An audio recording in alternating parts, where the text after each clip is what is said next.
Well, hey there folks, and welcome back once again to the Hop House. It's Eddie here, and thank you very much for joining us for another beer review. If you just found us here on YouTube, like, share, subscribe, please share the love. We want to get to as many subscribers as we can so we can start doing some proper live videos and we can get you guys involved. So share the love. I am quite new to this beer reviewing thing, I've only been doing it a few months.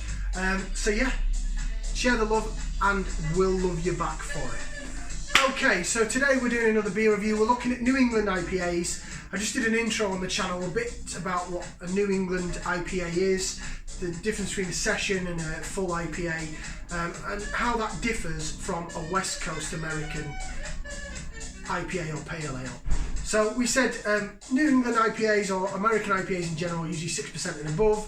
Anything below that is classed as either a session New England IPA or just a New England Pale Ale. And they, as well as dry hopping at the back end, they add oats to the beer to make it very cloudy, very hazy. Leave all the sediment and the yeast and everything like that inside. It's not unrefined, it's not refined, sorry, and it's not filtered. Okay, simple. Right, today's beer we're going to do is this. This I got from Morrisons, by the way, as part of their £3 craft beer cans. Actually, I think this was £2.50. So this was less than £3 a can. It's in a 440ml can. It is this. It is Kirkstall Brewery, they're based in Leeds, and it is their Providence New England Pale. Note it says New England Pale. And if you look on the back, whether the camera will pick that up or not, I don't know, but it's 5.2%. So from what I discussed, we said that the New England IPAs were 6% and above. This is 5.2, so therefore it's a bit lower. So it's classed as a New England Pale rather than a full New England IPA.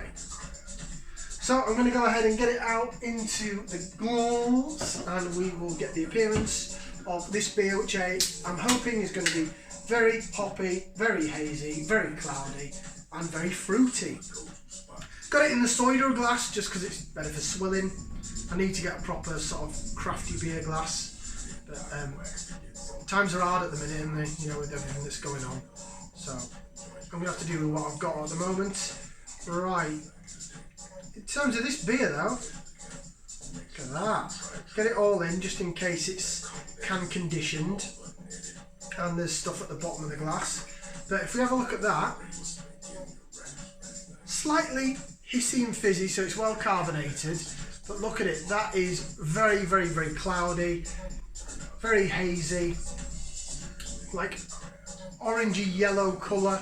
That is exactly the type of colour you would expect from this style of beer.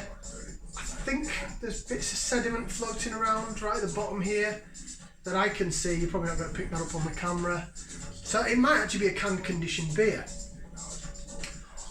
In terms of the look, it really fits the bill. So these beers, as I say, the dry hop it. They add all the hops at the back end in the fermenter. It's called dry hopping.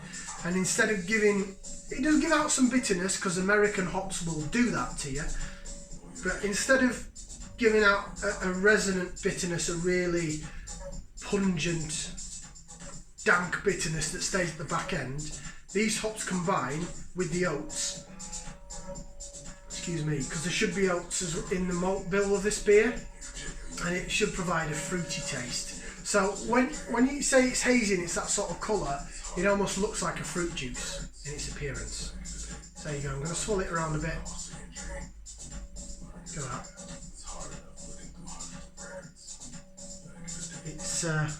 It looks divine, it really does looks like I'm drinking like orange juice with foam on top. Which may sound really weird for a beer, but this is the style of beer. And to be honest, I actually really like this New England style. It's become one of my favourites. I know it's hit the highlights massively in the last couple of years. Right then, gonna get the nose in there, so we're gonna give it a whiff, see what we can sniff. Oh yeah, straight away you pick it up. Fruity, fruity, fruit bomb. Yeah, sweet and citrus combined straight away. So, really hoppy nose on it. So I am getting grapefruit. So you get your grapefruit, which you would expect with the American style hops. But I'm also getting mango, a bit of guava. maybe some sort of orangey zest, lemony, limey, just citrusy, but sort of sweet citrus. So it does smell like a fruit juice. It smells like a fruit salad that the old sweets you used to get.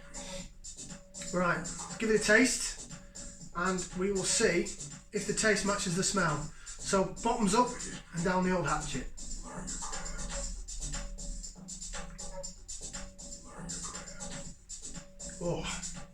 Oh yeah, that is banging.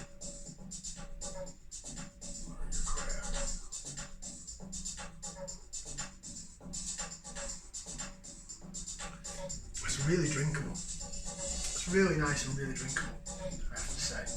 Could just lean here now, just chill out and drink a ton of these.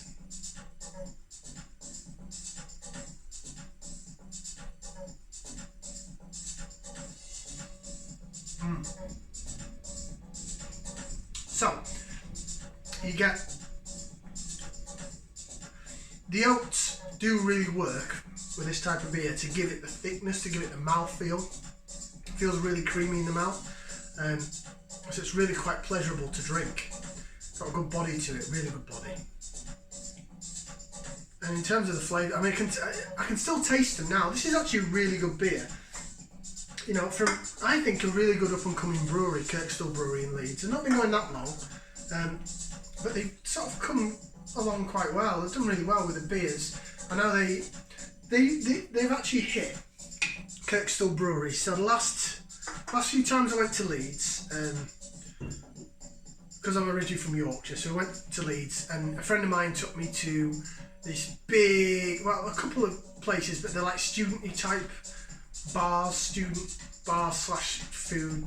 They're just really quite cool places for like students to hang out, like hippie types and hipsters, and you know, not pretentious really, just like really laid back and mellow. It's called Belgravia Music Hall.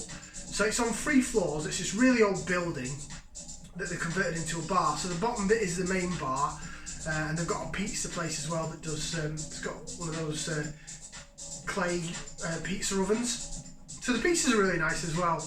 But they have, I think they have about 12 cask pumps and about 15 kegs on the back wall. And they do deal with like local breweries and craft beers and stuff like that. And then on the floor above, they've got a big like nightclubby room where they have like live bands or they have DJs on and stuff like that. And then at the top, they've got like a top floor roof beer garden where they've got a little miniature bar up there that sort of does more lagers and they have a fridge with bottles in. It's not really a craft or cask beer place. The beer garden on the roof is sort of just a gimmicky thing. But if the weather's nice, it's lovely to sit up there. Anyway, coming back to why I mentioned Belgravia Music Hall, it's the first time I had a Kirkstall Brewery beer, and I think there's a few of these sort of big beer slash food places that cater towards the student crowd or towards the trendy sort of hipster crowd. And everyone I've been in, I've found a Kirkstall Brewery beer. So I think they've sort of spread the name quite well throughout the sort of trendsetters of Leeds. And as I said, I got this can in Morrisons. So Kirkstall Brewery are now getting into the supermarkets and they're getting their beers known around the country. And I think that's a fantastic thing. I think that's a great move. Well done, Kirkstall Brewery. Right. Coming back to this then, in terms of the flavours,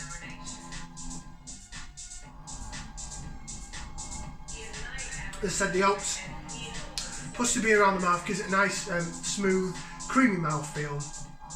The flavours are divine. They really follow up with the smell. So it is true that what you can smell can affect the taste. And so, yeah, you're getting your citrus, but you're getting sweetness from the citrus. So the hops are really working to give you the grapefruit, to give you the mango, to give you orange peel, a bit of guava, kiwi fruit. It's a little bit tart at the back end, but it's like the tartness aftertaste of fruit. It is really fruity. It's like a fruit bomb. It's like drinking fruit juice, but with a bit of a kick. I can understand why this type of beer is becoming so popular with craft beer fans, beer reviewers. I can understand why the supermarkets are getting involved as well. Now, going back to the price, as I said, they've got themselves into Morrisons. They have another can as well, which I've not tried yet, which is similar style to this design, but I think it's a green wrap, but it's got loads of hops on it and stuff like this. And that's an IPA. I think it's slightly stronger than this, so it might be the 6% or above. I've not tried that yet. I've got to try it. I think it might be a West Coast style IPA, so it's probably going to be quite bitter. But this is absolutely sensational.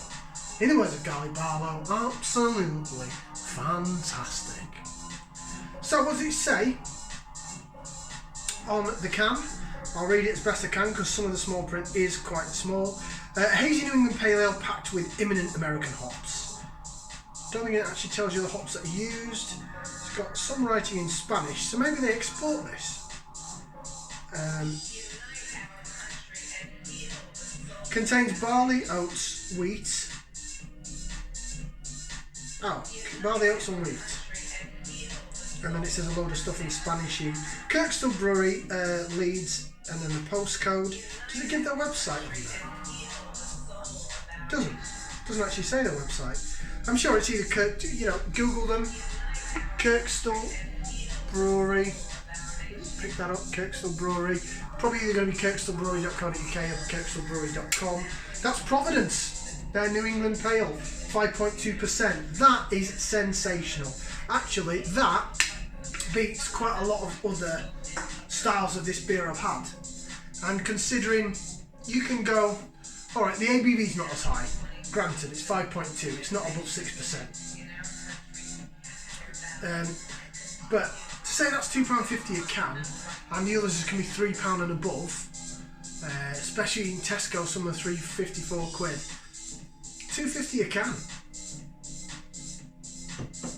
It's still going on in my mouth. There's so much flavours. That beer it does the business.